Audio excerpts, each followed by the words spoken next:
kumustahin natin si kaibigan. Kung ano po ang mga update sa senador, wala bang mga problema na haharapin ng iba dyan dahil po sa flood control. Kaya kumustahin po natin. Kaibigan, kumusta po? Gusto kong malaman po. Ano po ba ang update ngayon sa mga namumuno at yung mga senador po? Dahil sa flood control na wala pa ring pagbabago. Gusto kong makuha ang panig nyo kung may mga impormasyon po ba, kung mayroon po bang masama na mangyayari sa kanila. Ha? Bakit?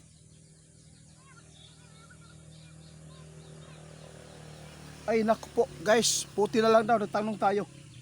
Hindi po ito sana mapaabot sa atin kung hindi natin itinanong kay kaibigan. Nakalimutan po ni kaibigan. Ano po ba? Naalala ko yan kaibigan. Guys, naalala ba ninyo?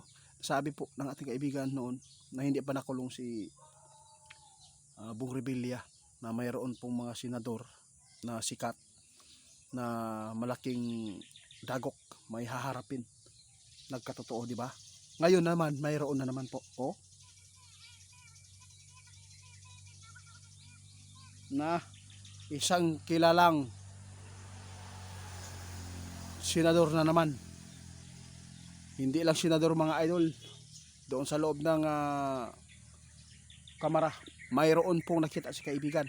Tandaan po ninyo itong sinabi ng ating kaibigan. Nakita po nila, ipapauna lang po niya, no? Dahil po sa pagkumusta natin sa kalagayan sa mga senador.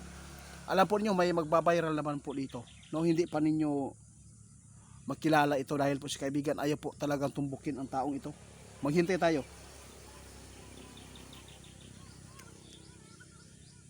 Na hindi ako makapaniwala mga idol, baka mag-isip pa ito ng taong ito na magbigti dahil sa malaking problema, dahil po sa mga nagaganap na hindi po nila naiayos, na hindi po nila malulusutan itong problema.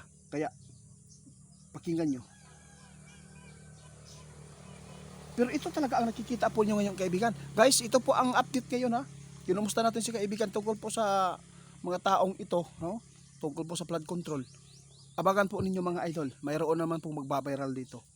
Mayroon na naman pong isang sikat na magkakaroon po ng malaking problema. Halos gawin na po niya magbigti.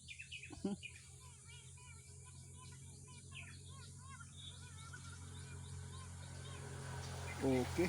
Nakita ng ating kaibigan mga idol, sa nangyari kay Bong Revilla, mayroon pang susunod nito. No, sana si Bong Revilla hindi makapag-isip ng masama. Parang kinakabahan po ako mga idol. Sana, no, hindi siya makapag-isip ng ganyan. Dahil si kaibigan ngayon ay grabe po. Itatanong po natin kay kaibigan kung totoo ba sali si Bong Revilla dito. Kaibigan, gusto kong malaman, sali po ba si Bong Revilla dito sa flood control?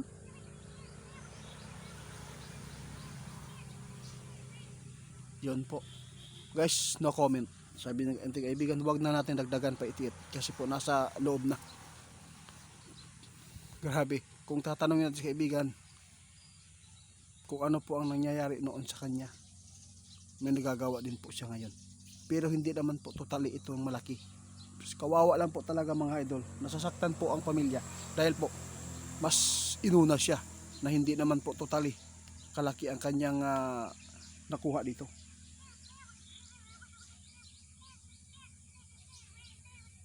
No? Kawawa. Sige lang kaibigan, lalabas pa rin ang katotohanan. Guys, grabe no, mas nasasaktan si Bong Revilla daw talaga. Dahil po, alam po ni Bong Revilla mas mayroon pang mas malaki po doon na nakagawa ng hindi maganda. Bakit siya po ang inuna? Kaya sa lahat na makapanood sa amin, nasa inyo na po ang paghuhusga.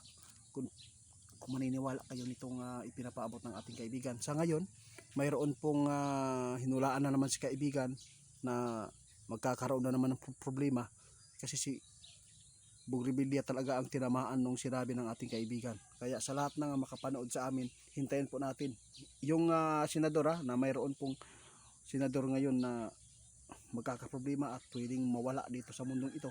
ngayong taon na to ha, mag-ingat po tayo kung sino man ito para masumpa hindi sila makagawa ng hindi sila makapag-isip ng masama. Kaya ipinapaabot natin at kumusta natin po kay kaibigan tungkol po sa update po sa kanilang pagkatao. Salamat kaibigan ha, salamat po.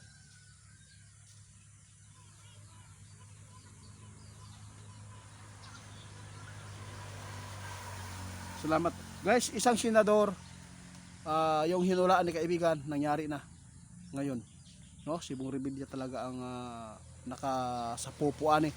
Ngayon may update pa naman si kaibigan, mayroon na naman pong magbabiral dito guys na magkakaroon na naman po ng problema, halos ikakabigti na lang niya. Kaya abangan po ninyo kung sinong taong ito at ito ay maibalita naman po talaga kung ano man po ang resulta dito. Kaya sa lahat po ng mga makapanood sa amin, maraming salamat sa mga nag-request tungkol po dito sa panahon natin at kumustahin po natin ang mga ibang lugar para maipaabot natin yung iba. Kasi napakarami ngayon ang request na hindi natin natutugunan. Maraming salamat mga idol. Paki-report po kay Ghost Hunter 88 fans.